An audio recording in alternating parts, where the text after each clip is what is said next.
ઓમ ગણેશ હર હર મહાદેવ। હવે ચૈત્ર મહિનાની નવરાત્રિ આપણે શરૂ થઈ રહી છે અને ચૈત્ર મહિનાની નવરાત્રિના પ્રથમ દિવસે હરેક મનુષ્યએ આ કામ કમ્પલસરી કરવું જોઈએ। કમ્પલસરી શબ્દનો પ્રયોગ એટલા માટે હું કરી રહ્યો છું કારણ કે આપણા શાસ્ત્રમાં પણ લખેલું છે કે જે કોઈ મનુષ્ય ચૈત્ર શુક્લ પ્રતિપદા એટલે કે નવરાત્રિના પહેલા દિવસે આ કાર્ય ન કરે તો એ દોષના ભાગી થાય। અને બીજું કંઈ એવું ભયની વસ્તુ નથી, બહુ સહજ છે, સરળ છે ને દરેક મનુષ્ય કરી શકે એવું કાર્ય આપણા શાસ્ત્રમાં બતાવેલું છે। તો ચૈત્ર મહિનાની પહેલા દિવસે કે નવરાત્રિએ આપણે 2-3 એવા કાર્ય છે જે અવશ્ય મનુષ્યએ કરવા જોઈએ, બધા જ કરી શકે, ચાહે એ નિર્ધન હોય, ચાહે એ ધનવાન હોય, ચાહે કોઈ પણ વ્યક્તિ હોય ને કરી શકે એટલું સરસ આપણા શાસ્ત્રમાં ઉપાય બતાવેલો છે। અને મહાપુણ્ય આપવાવાળું એક અનુષ્ઠાન છે 4 મહિનાનું, જે શું છે આજે આપણે સત્સંગ કરીશું। જો તમને આ સત્સંગ વિષય વિડીયો પસંદ આવે તો લાઈક કરજો, શેર કરજો અને ચેનલ પર નવા છો તો સબસ્ક્રાઇબ કરજો। તો ચાલો સત્સંગ શરૂ કરીએ।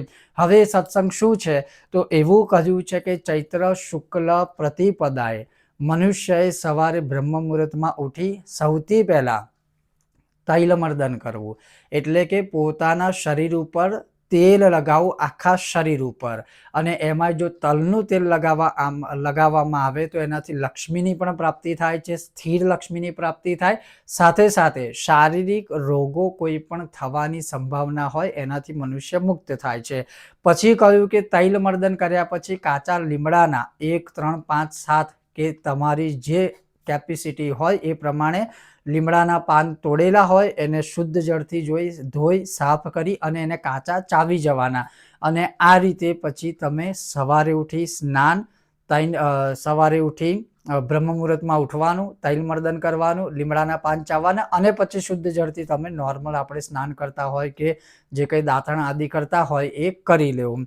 આ થઈ ગયા પછી તમે તમારું જે કંઈ નિત્ય પૂજા પાઠ બધું કરતા હોય એ કરી લેવું, અથવા તો એના પહેલા એના પછી।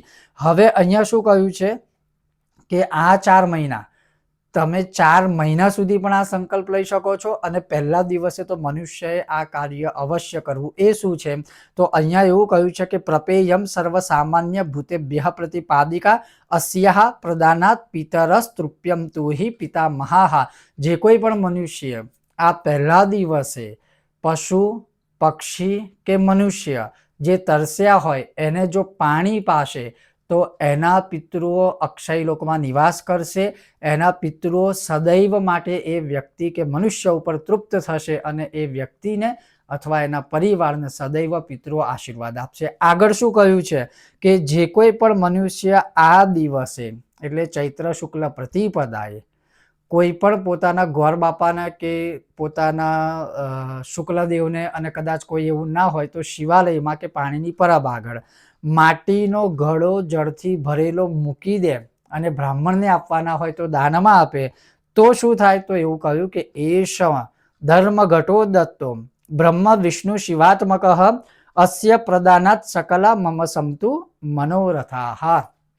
જે કોઈ પણ મનુષ્ય જળથી ભરેલો માટીનો ઘડો જે છે એ પોતાના બ્રાહ્મણ દેવતાને જો દાન કરશે અથવા તો દાન કરે છે તો એનાથી મોટી મનોકામના પૂર્ણ કરવાવાળું સંસાધન બીજું કોઈ છે નહીં। અને આ બંને વસ્તુ એવી છે કે દરેક મનુષ્ય કરી શકે। માટીનો ઘડો કોઈ પણ વ્યક્તિ લાવી શકે, એમાં જળ ભરીને દાન કોઈ પણ વ્યક્તિ કરી શકે, સવારે સ્નાન પહેલા શરીર ઉપર તલના તેલનું મર્દન કોઈ પણ કરી શકે છે, લીમડાના પાન દરેક જગ્યાએ મળે છે, ચાવી શકે। તો આ બધી વસ્તુ એવી છે કે સરળતાથી પ્રાપ્ત થાય છે, સહજતાથી આનો પ્રયોગ પણ કરી શકે છે। તો આટલું કરવાથી પણ પિતૃઓ તૃપ્ત થાય છે અને મમ સંતુ મનોરથાઃ આપણા જે મનોરથો છે એ સફળ થાય। હવે અહીંયા એ પણ સાથે કહેલું છે કે જો કોઈ પણ મનુષ્ય 4 મહિના સુધી આમ તો એ દેશકાળ પ્રમાણે એટલે એ સમય પ્રમાણે જોઈએ તો અહીંયા એવું લખ્યું છે કે રોજ એક માટીનો ઘડો જળથી ભરેલો હોય એ તમારે દાન કરવો જોઈએ। પણ આજના પ્રેક્ટિકલ સમયમાં આપણે વાત કરીએ, આજના સમયમાં તો ભલે તમે રોજ માટીનો ઘડો પાણીથી ભરેલો દાન ન કરી શકો, કદાચ કોઈ ના કરી શકે, તો તમે એક એવો સંકલ્પ લઈ શકો કે રોજ 1 ગ્લાસ તો 1 ગ્લાસ પાણી પણ આ જે પશુ કોઈ હોય કે પક્ષી હોય કે પછી કોઈ તરસ્યો મનુષ્ય હોય એને જો તમે રોજ 1 ગ્લાસ પણ જો પાણી તમે પાશો તો એવું કહ્યું છે કે એના આ જન્મના કોઈ પણ અજાણતાથી થયેલા પાપોનો વિનાશ થશે. અને એનાથી પણ મહત્વપૂર્ણ છે કે જ્યારે જલ અને ઘટ એટલે ઘડાની વાત આવે ત્યારે પિતૃઓ સૌથી પહેલા તૃપ્ત થતા હોય છે. એટલે અતૃપ્ત પિતરોને પણ તૃપ્ત કરવો હોય તો તમે 4 મહિના સુધીનો સંકલ્પ લઈ શકો છો કે હું આ 4 મહિના જે છે ચૈત્ર, વૈશાખ, જેઠ અને અષાઢ, આ 4 મહિના છે એ 4 મહિના સુધી હું રોજ પશુ, પક્ષી કે કોઈ તરસ્યું વ્યક્તિ કે મનુષ્ય હશે અને હું 1 ગ્લાસ તો 1 ગ્લાસ પાણી અર્પણ કરીશ. અથવા તમે એવું પણ કરી શકો છો, આમ તો પ્લાસ્ટિકમાં પાણીની બોટલનું દાન કરવું એ કદાચ હિતાવહ ના કહી શકાય, પ્લાસ્ટિકનું કોઈ શાસ્ત્રમાં મહત્વ નથી, પણ એવું કહી શકાય કે તમે કદાચ કોઈ એટલી નાની બોટલ અથવા તો નાના એક ઓથેન્ટિક પાત્રમાં રોજ એક નાની બોટલ જેટલું તમે પાણી લાવી અને તમે માની લો કે તાંબાના ગ્લાસમાં છે કે એવી પવિત્ર ધાતુમાં એ પાણી રોજ રાખી અને તમે પશુ પક્ષી કે તમારા ગોર બાપા કે કોઈ તરસ્યા વ્યક્તિને જો પીવડાવશો રોજ 4 મહિના સુધી તો પણ તમે મહાપુણ્યની પ્રાપ્તિ કરશો. પણ હા, એટલું યાદ રાખજો કે જો તમે 4 મહિના સુધી આ પાણી કે જળ પીવડાવવાનો સંકલ્પ લો છો અને સંકલ્પનો મતલબ એ થયું કે તમે જાતે બંધન સ્વીકારી રહ્યા છો, એટલે કે તમે કરશો.